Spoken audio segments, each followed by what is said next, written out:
मंत्री पूनम प्रभाकर ने बीजेपी के कमजोर वर्ग विरोधी के साथ ही आलोचना की कि बीजेपी के घोषणा पत्र में 14 बिंदुओं में से एक भी बिंदु कमजोर वर्ग से संबंधित नहीं है। उन्होंने जोर देकर कहा कि कांग्रेस पार्टी के 5 न्याय में कमजोर वर्ग से जुड़े मुद्दों को शामिल किया गया है। मंत्री ने आगे कहा कि कमजोर वर्ग को सोचना चाहिए और चुनाव में कांग्रेस के साथ खड़ा होना चाहिए। कमजोर वर्ग के प्रधानमंत्री होने का दावा करने वाले नरेंद्र मोदी ने मुद्दों में से एक भी मुद्दा कमजोर वर्ग से जुड़ा नहीं है।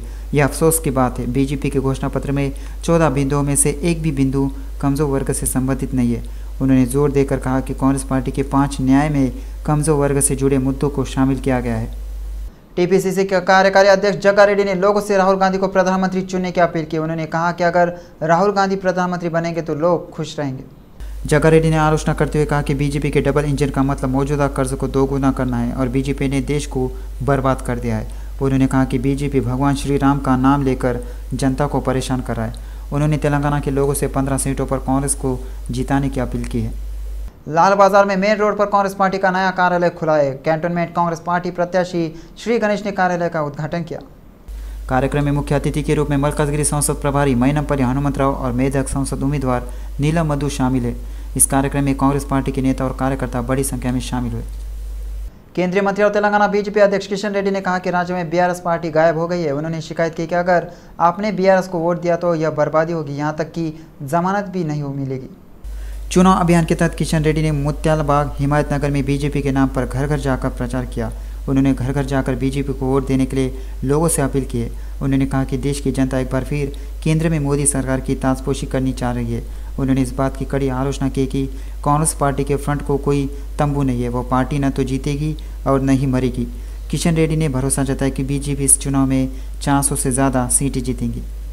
सबसे चुनाव अभियान के तहत बुद्धनगर डिवीजन के पारसीगुट्टा में बीआरएस पार्टी के झंडे का अनावरण किया गया। सिकंदराबाद संसद बीआरएस पार्टी के उम्मीदवार टी पद्मराव गौड़ ने चुनाव प्रचार कार्यक्रम शुरू किया। स्थानीय बीआरएस पार्टी के नेताओं, कार्यकर्ताओं और महिलाओं ने मंगल आरती के साथ पद्मराव गौड़ का भव्य स्वागत किया। पद्मराव गौड़ ने संजीवपुरम, अशोकनगर और मथुरा नगर जैसी कई बस्तियों में घर घर जाकर मतदाताओं से बीआरएस पार्टी को वोट देने और भारी बहुमत से संसदीय चुनाव जीतने का अनुरोध किया। पद्मराव गौड़ ने कार्यकर्ताओं से आह्वान किया है कि जिस तरह उन्होंने पिछले विधानसभा चुनाव में उनका समर्थन किया था, उसी तरह वे संसदीय चुनाव में भी उनके साथ खड़े रहेंगे। पद्मराव गौड़ ने कहा कि पिछले 10 वर्षों में सिकंदराबाद विधानसभा क्षेत्र का हर तरह से विकास हुआ है। मरकजगिरी निर्वाचन क्षेत्र पूर्वी आनंदबाग डिवीजन पीआरएस नेताओं ने मरकजगिरी निर्वाचन क्षेत्र की संसदीय तैयारी बैठक की। बैठक मरकजगिरी श्रीदेवी समारोह हॉल में बीआरएस नेता खलील पाशा की अध्यक्षता में आयोजित की गई। विधायक मयूरी राजशेखर रेड्डी ने बीआरएस पार्टी के रैंकों से सैनिकों के रूप में काम करने और संसदीय बीआरएस पार्टी के उम्मीदवार लक्ष्मण रेड्डी को भारी बहुमत से जिताने का आग्रह किया। उन्होंने कहा कि कांग्रेस सरकार द्वारा लागू की गई 6 गारंटी की विफलता को जनता के बीच ले जाना चाहिए। बीआरएस पार्टी के उम्मीदवार रागिड़ी लक्ष्मण रेड्डी ने कहा कि अगर मरकजगिरी को रेलवे चक्रबंद से मुक्त करना है और मरकजगिरी का और विकास करना है तो उन्हें कहाँ चुनाव चिन्ह पर वोट देना चाहिए।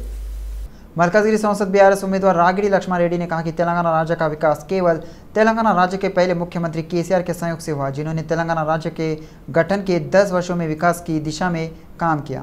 विधायक माधव राम कृष्ण राव ने कहा कि तेलंगाना राज्य में पूर्व मुख्यमंत्री केसीआर के नेतृत्व में एक तरफ कल्याणकारी योजनाएं और दूसरी तरफ विकास के बीच संतुलन बनाकर गरीब लोगों का समर्थन करने का श्रेय पूर्व मुख्यमंत्री केसीआर को दिया जाता है। उन्होंने कहा कि कांग्रेस सरकार बनने के 4 महीने में खूब हंगामा हुआ। उन्होंने आरोप लगाया कि झूठे प्रचार के अलावा बिना कोई योजना लागू किए विकास शून्य हो गया है। उन्होंने ऐसे दलों से बीआरएस पार्टी के उम्मीदवार रागिड़ी लक्ष्मण रेड्डी को जिताने को कहा। मरकजगिरी संसदीय उम्मीदवार रागिड़ी लक्ष्मण रेड्डी ने कहा कि केटीआर के सहयोग से हैदराबाद में विकास के कारण बीआरएस पार्टी का मरकजगिरी संसद में 7 में से 7 सीटें जीतने का इतिहास रहा है। सांसद प्रत्याशी रागिड़ी लक्ष्मण रेड्डी ने कहा कि आगामी चुनाव में कांग्रेस व भाजपा पार्टियों के लिए सबक सिखाने के दिन आ गए। एनएसयूआई प्रदेश अध्यक्षता में गांधी भवन में कार्यकारिणी की बैठक हुई। एनएसयूआई अध्यक्ष वेंकट और एनएसयूआई कार्यकर्ताओं ने मोहम्मद फहद को पहली बार एनएसयूआई राज्य प्रभारी का दर्जा मिलने पर गर्मजोशी से स्वागत किया। फहद ने संसदीय चुनाव के पृष्ठभूमि में एनएसयूआई के सिपाहियों द्वारा किए जाने वाले अभियान पर दिशा निर्देश दिए। बैठक में एनएसयूआई के प्रदेश कार्यकारिणी सदस्य शामिल हुए। प्रदेश अध्यक्ष ने फहद को संसदीय चुनाव की पृष्ठभूमि में एनएसयूआई द्वारा किए जा रहे कार्यक्रमों के बारे में बताया। प्रभारी फहद ने कहा कि एनएसयूआई ने विधानसभा चुनाव में बहुत अच्छा प्रदर्शन किया है और उसे संसदीय चुनाव में भी ऐसा ही करना चाहिए।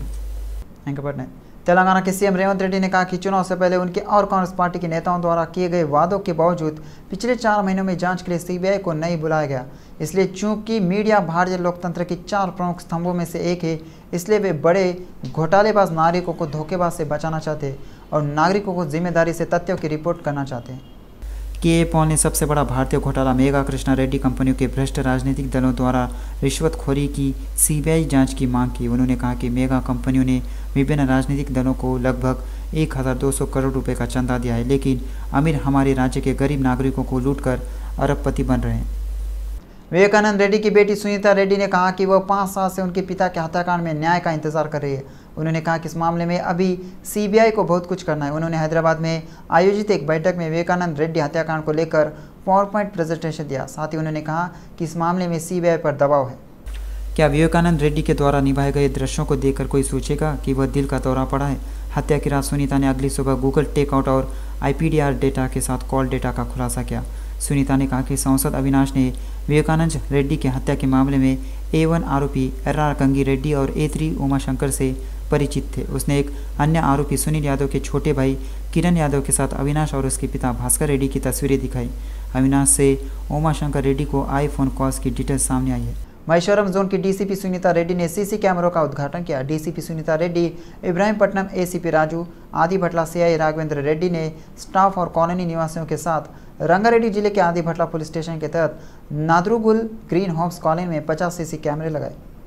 डीसीपी सुनीता रेड्डी ने कहा कि आदिभट्ला PS के तहत नादरगुल ग्रीन होम्स कॉलोनी की स्थापना के 10 साल पूरे होने के अवसर पर पुलिस की मदद से लगभग 50 सीसी कैमरे लगाए गए हैं। उन्होंने कहा कि 50 सीसी कैमरे से कॉलोनी में अपराध रोकने में काफ़ी मदद मिलेगी। उन्होंने कहा कि 1 सीसी कैमरा 100 पुलिसकर्मियों के बराबर है।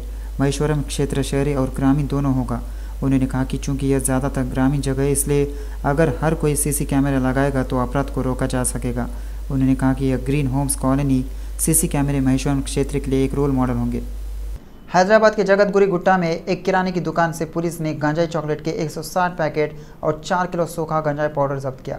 माधापुर SWAT और जगतगिरी गुट्टा पुलिस ने विश्वसनीय जानकारी के आधार पर छापेमारी की। गड्डम रंजित रेड्डी की पत्नी सीता रेड्डी ने प्रचार अभियान में भाग लिया। मेयर चिंगुरिंता पारिजात नरसिम्हा रेड्डी के साथ उन्होंने कई प्रभागों का दौरा किया और लोगों से कहा कि उनकी कीमती वोट कांग्रेस को ही दे। उन्होंने अपने पति व कांग्रेस उम्मीदवार गड्डम रंजित रेड्डी के लिए प्रचार करना जारी रखा। उन्होंने कहा कि वे कांग्रेस के नारे को जन जन तक पहुंचा रहे हैं। उन्होंने कहा कि वह सुपर 6 गारंटी के साथ अभियान जारी रखे हुए हैं। कार्यक्रम में स्थानीय नगर सेवक पेद्दावी सुदर्शन रेड्डी, ओग्नेटी प्रभाकर रेड्डी, रल्लागुडेम संतोष श्रीनिवास रेड्डी, स्थानीय कांग्रेस नेता और अन्य लोगों ने भाग लिया।